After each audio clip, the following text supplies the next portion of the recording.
유튜브판 시청자 여러분, 예, 이수견의 바른 소리에 우리 이제 청년 지성호 대표와 함께 우리 정책을 지금 말하고 있잖아요, 그죠? 네, 맞습니다. 먼저 인사 말씀. 네, 안녕하십니까 여의도판 시청자 여러분. 시작하기 전에 우리 방송 구독과 좋아요 부탁드리도록 하겠습니다. 센스 있어. 이게 처음에 하니까 정말 안 되네요. 네. 아니 근데 이제 그 지 대표 나오다 보니까 이제 우리 그 제가 유튜브로 한 거를 몇 군데 이렇게 보내보니까 차분하게 잘한다고. 진짜 잘합니다. 특히 감사합니다. 언평후에 내가 많이 보내잖아. 그분들이 댓글을 이제 내가 보내면 카톡으로 보내니까 카톡으로 댓글 주는 거야. 이게 유튜브에다 달아주면 좋은데 그렇지. 거기다 안 달고 네. 카톡으로 지금 보내니까. 왜냐면 우리 지 대표가 이제 우리 언평구 네, 언평구에 살다 보니까 제 아는 지인들도 우리 지 대표 지인들이 언평구 쪽에 이렇게 이제 방송한 걸 좀 보내보면은 좋아하더라고요. 감사합니다. 아주 차분하게 잘한다. 근데 이제 지금 요번에 이제 우리가 대통령 후보들이 다 정해졌잖아요. 네, 정당별로. 이제 정해졌죠. 예, 이제 윤석열 이제 국민의힘 되다 보니까 정해졌는데 지난 정해진까지만 해도 이제 뭐 과연 뭐 누가 될 것인가 논란이 많았는데 여기 됐을 때 어떻게 젊은 20대 보는 마음, 시각 한번 먼저 이야기 좀 해주면 어떨까요? 사실 이제 어쨌든 윤석열 이제 대선 후보가 정해졌고 홍준표 대표가 정말 많이 따라 붙었다고 생각을 하거든요. 맞아. 근데 이제 본인도 말씀을 하셨어요. 페이스북에도 얘기를 했고 방송에서도 얘기를 하셨는데 홍준표 대표 덕분에 사실 이번 경선 자체가 흥행했다라고도 생각을 하고 본인도 그랬잖아. 네, 맞습니다.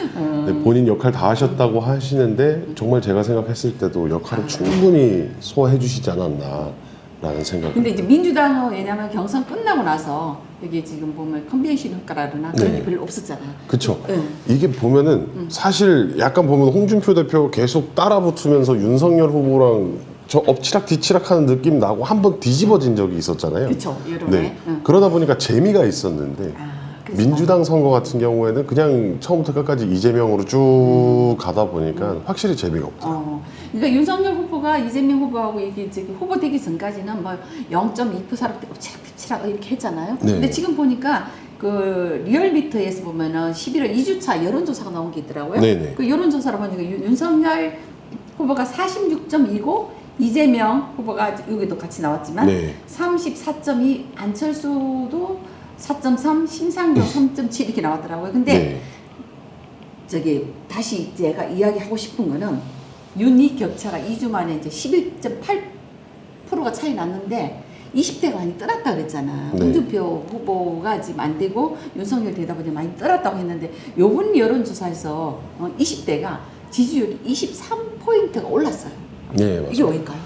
사실 그것도 그렇고 그 다음에 정당 지지율에서도 이제 50.8%가 되면서 가반이 넘었거든요. 그러니까. 그러니까 결국에는 온라인 커뮤니티에서 나오고 있는 청년들 뭐 떠났다라는 의견이 굉장히 많이 올라오고 있는데 사실 그들이 대한민국 청년들 모두를 대표하는 것도 아니잖아요. 그렇지. 저는 그렇게 생각을 합니다.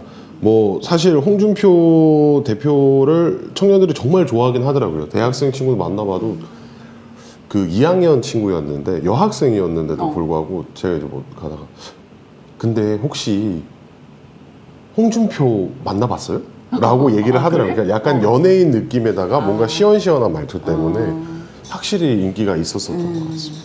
아마 내가 아는 이제 그 딸 이제 아시는 지인의 딸도 지금 대학교 2학년인데 홍준표 대표 이야기를 하는 거예요. 네. 말이 시험스럽다는 게 왜냐하면 우리가 그 앞에 지나간 거 이 잘못은 다 모르잖아요. 그 세대들은. 맞습니다. 근데 지금의 홍준표 그 후보가 그 시원스럽게 이야기한다 해가지고 이렇게 시원스러운데 어쨌든 결과는 지금 윤 후보가 됐잖아요. 네. 되고 나서부터 일부 뭐 이 국민의힘에 입당했다가 탈당하는 분이 계시는데 탈당하지 마시고요. 그래도 우리가 정권 교체를 해야 되잖아. 정권 교체를 해야만 또 지금 현재 윤석열 후보가 물론 이재명 후보도 정책을 내지만 그 윤석열 후보가 청년들을 위해서 정책을 많이 내겠다고 하잖아요. 네. 네. 거기 과연 그렇게 될까요? 일단 제가 이거 항상 나올 때마다 말씀드리는 건데 결국에는 지금 청년들이 지지하는 이유는 문재인 대통령과 민주당 정권에 대한 반발이 가장 크니까 잘 잡아서 집토끼로 만드는 게 중요하거든요. 그래서 한겨레에서도 되게 재밌는 기사를 하나 내놨어요. 어떤 기사? 뭐냐면 청년의 보수화가 과연 유행이냐 흐름이냐 라는 걸로 기사를 썼는데 읽어보니까 되게 재밌게 썼더라고요. 네. 지금 어떤가요? 네, 한번 쭉 읽어봐주세요. 네, 전체 다 읽어보면 재밌을 건데 청년 세대는 진보, 기성 세대는 보수라는 전통적 세대론이 깨졌다. 상당 기간 한국 사회의 이 명제는 사회와 정치 여론을 분석하는 데 강력한 틀이었다. 어지간한 이슈에 대한 대중의 인식을 살펴볼 때 끌어다 썼다. 마치 어려운 수학 문제를 이해하지 못하지만 공식을 외워두듯 말이다. 라고 얘기를 했는데 제가 생각했을 때는 현재는 이건 이제 트렌드의 변화라고 생각을 합니다. 이번 정권에서 가장 피해를 많이 본 게 청년 세대고, 그렇다 그러네. 네, 그러니까 기회가 박탈된 거거든요, 결국에는. 그러니까 아예 기회조차 없는 뭐 집도 못 사고 취업도 제대로 못 하고 이런 상황이 청년들한테 반감을 심어줬고 한국당을 지지하게 된 건데. 여기서 걱정이 되는 거는 저희 당이 항상 그런 게 있어요. 지지율이 선거 직전에 항상 높았었거든요. 그렇죠, 그렇죠. 저번에 20대 총선이었나요? 2016년 총선 때도 뭐 이해찬. 네, 이해창 대통령 때도 후보 때도 그랬고 그다음에 가장 최근은 이제 저희가 2016년도에 민주당한테 한 석 차이로 졌을 때 그 총선. 네. 총선 때도 사실 그 전에 여론조사만 보면 뭐 160석, 180석 이런 거 얘기 나왔었거든요. 그래서 압승을 예상을 하고 있었는데 선거 결과 까보니까 123대 122로 졌단 말이에요. 우리 당이 보면은 이렇게 지지율이 높을 때 조금 안이하게 대처하는. 지금 다 그럴까봐 걱정. 네. 지금. 그러니까 이래버리면은 놓치거든요, 사실. 그러니까. 분명히 놓치기 때문에 이렇게 올라왔을 때 계속 땡겨줄 수 있는 표. 그리고 사실 청년 지지율이 높다고 하는데 청년 여성의 지지율은 낮은 게 사실이에요. 그 여성은 이재명 쪽으로? 이재명보다도 심상정이나 아니면 제3지대 쪽으로 흩어지. 네, 흩어지는 경향이 좀 있는데 어쨌든 이 20대 여성, 30대 여성들도 중요하다고 생각을 합니다. 결국에는 미래 세대니까. 아니 근데 마음이 왜 여성하고 청년하고 이렇게 다를까? 그러니까 일단 그런 뭐 먹고 사는 문제라든지 취업 문제에 있어서는 사실 다 똑같은데 가장 중요한 것은 지금도 문제가 가장 얘기 많이 나오죠. 페미니즘 문제가. 그러니까 그거 진짜 역시 이야기돼 있었지. 네. 사실 보수나 진보나 느낌 비슷한데 한국 국민의힘이 갖고 있는 이미지 자체가 좀 올드하다 보니까 이 페미니즘이나 여성 인권에 대해서 별로 신경을 안 쓴다라는 생각을 갖고 있는데 그래서 한 번씩 건드려줬으면 좋겠다라는 생각을 해요. 전혀 관심이 없는 게 아니거든요. 그렇죠. 관심 없는 게 아니에요. 왜냐면 나름대로 열심히 한다고 하는데 그게 이제 지금 현 정부에서 이렇게 툭 두드러지지 않는 부분도 있을 거란 말이죠. 맞습니다. 네. 근데 이제 그러고 보니까 또 그 지금 왜 아까 정말 우리 저 기사 나왔듯이 민주당 그러면 진보 쪽으로 많이 생각하잖아. 또 네. 젊은 층 그러면 진보. 근데 여기 이번에 이 후보가 이번에는 조금 더 이렇게 여론조사에서 20대, 30대에서 여론이 떨어졌더라고요. 네. 근데 이 말도 이게 진짜. 이 뭐 진보 보수 하잖아요. 네. 사실 근데 우리도 이번 기회에 그냥 우파 좌파 조금 바꿔주고 그치? 했으면 좋겠어요. 네. 오파자파. 뭐 옛날부터 나오던 소리지만 우파 좌파를 정확히 얘기를 해주면서 네 갔으면 좋겠습니다. 사실 지금 상태에서는 저희가 진보잖아요. 지금 그러면 그러네. 지금은 저희가 진보죠. 왜냐면 이준석 후보가 젊은 사람이 들어오다 보니까 갑자기 당이 확 젊은 그쵸. 사람들의 세력이 지금 들어왔단 말이야. 네, 그리고 맞습니다. 정책도 또 지금 그런 정책을 많이 내고 있잖아요. 맞습니다. 왜냐면 그 이재명 후보가 이제 되다 보니까 어떻게 지지도가 올라가지 않으니까 자꾸 이상한 정책을 뭐 돈을 뭐 전 국민에 다 주겠다 뭐 어떤 이렇게 계속 이슈를 내고 있는데 우리나라가 OECD 국가 중에서 내가 보면 1위로 빚이 이렇게 올라가는 속도가 1위래요. 그런데도 불구하고 계속 퍼주겠다 하고 윤석열 후보는 그래도 이 코로나 시대에 어려운 사람, 소상공인들한테 지원 보태는 거 해주는 게 어떻겠느냐 이렇게 이야기하고 있더라고요. 그렇죠. 현실적인 걸 원하는데, 그러니까 저는 이재명 후보가 계속 그런 포퓰리즘 정책만 내놨으면 좋겠습니다. 지금 네. 그래야 마이너스가 될 테니까.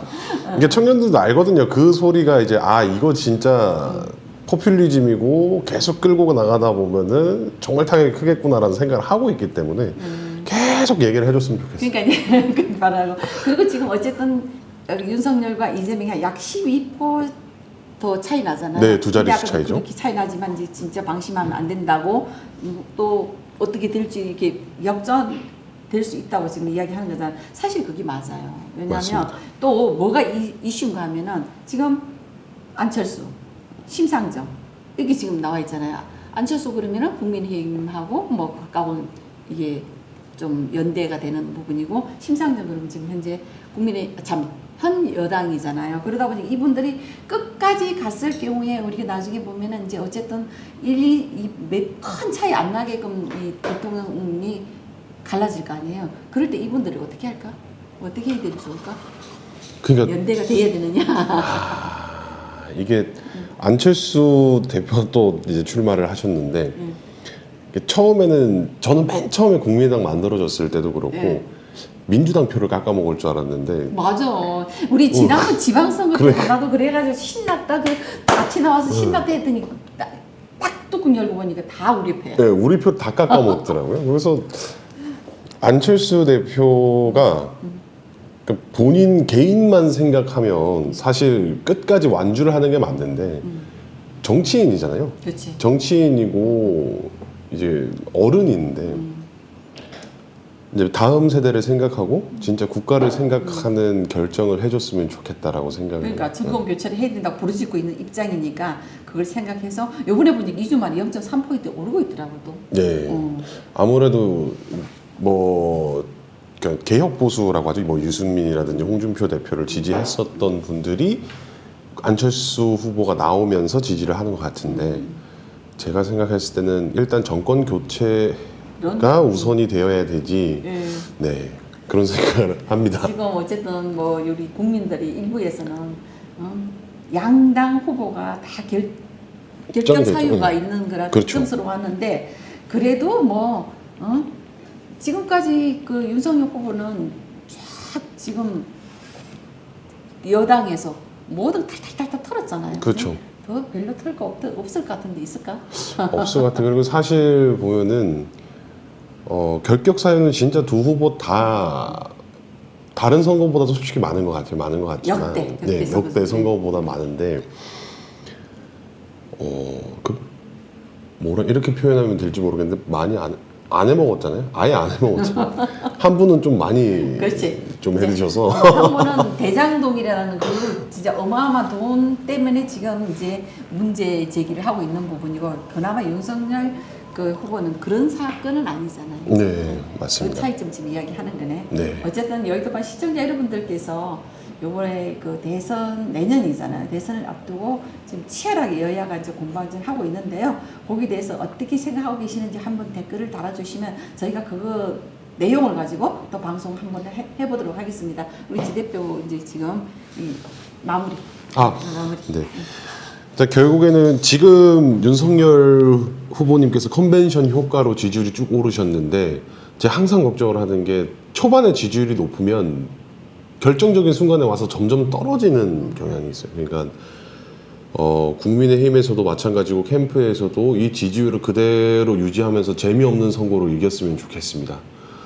네, 청년 여러분들도 계속 지지세를 확보할 수 있도록 계속 좋은 정책 내주시길 바라겠습니다. 감사합니다. 예. 왜냐하면 청년 여러분들께서도 우리 국민의힘이든 어디든 간에 많은 좋은 정책, 어떤 실질적인 정책을 좀 해달라고 후보들한테 각 진영 후보들한테 하다 보면 그런 좋은 정책을 내지 않을까 싶습니다. 그리고 지금 현재 지금 국민의힘 윤석열 후보의 이제 시험대에 올라와 있는데요. 이게 이제 선거 캠프를 어떻게 꾸릴 것인가에 대한 것도 그 문제가 지금 많이 논쟁이 되고 있잖아요. 네. 그 부분에 대해서 정말 심사숙고해서 잘 캠프도 꾸려서 이왕이면 지금 우리 지성호 대표가 이야기했듯이 지금 있는 여론 그대로 재미없게 이기는 선거. 재미없게 이기는 선거 그런 선거가 돼서 정말 대한민국이 다시 한번 살아날 수 있는. 전국 교체할 수 있는 그런 큰 힘을 함께 해주시기를 바라면서 늘 여의도판 시청해주시고 또 후원해주시고 또 많은 댓글 달아주신 한 분 한 분에게 진심으로 감사드리면서 오늘은 여기서 마치도록 하겠습니다. 감사합니다.